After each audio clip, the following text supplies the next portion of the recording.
काय म्हणता अक्षय शेठ? खूप दिवसांनी दर्शन दिले. काही नाही फादर साहेब, तुमच्याकडेच आलो होतो. बोला, काय मदत करू शकतो? फादर साहेब, मला तुम्हाला असे विचारायचे होते की गेली 10-12 वर्षापासून मी हेल्थ इन्शुरन्सची पॉलिसी करतो आहे. परंतु मी एकदाही क्लेम घेतलेला नाही आहे. आणि माझे जसजसे वय वाढत चालले आहे तसतसे माझ्या हेल्थ इन्शुरन्सच्या पॉलिसीचा प्रीमियम देखील वाढत चाललेला आहे.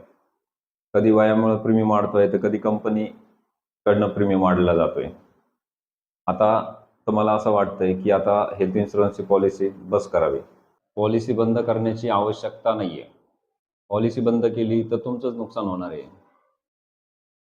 तुमच्यासारख्या ग्राहकांसाठी स्टार हेल्थने एक पॉलिसी घेऊन आलेली आहे की ज्या पॉलिसीमध्ये वयाच्या 55 पर्यंत जर तुम्ही क्लेम घेतलेला नसेल तर तुमचा जो प्रीमियम आहे तो जसाच तसाच असणार आहे. म्हणजे ज्या वेळेस तुम्ही पॉलिसी सुरू केली त्यावेळेस जो काही प्रीमियम तुम्हाला आलेला होता तो प्रीमियम तुम्हाला वयाच्या 55 पर्यंत तो तसाच राहील.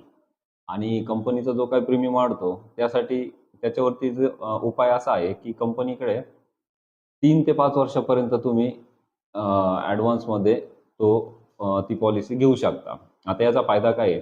जर भविष्यात काही कारणास्तव जर प्रीमियम वाढले तर ते प्रीमियम तुम्हाला द्यावे लागणार नाहीत.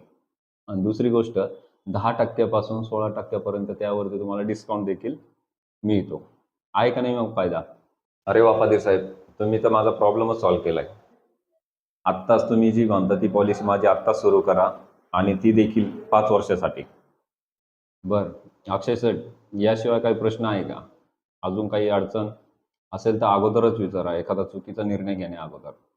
अजून काही नाही. मित्रांनो, तुम्ही देखील एखादा असाच चुकीचा निर्णय घेण्या अगोदर तुमचे जे काही प्रॉब्लेम असतील ते तुमच्या ॲडवायझरला सांगून मगच निर्णय घ्या, जेणेकरून तुमचा निर्णय चुकणार नाही.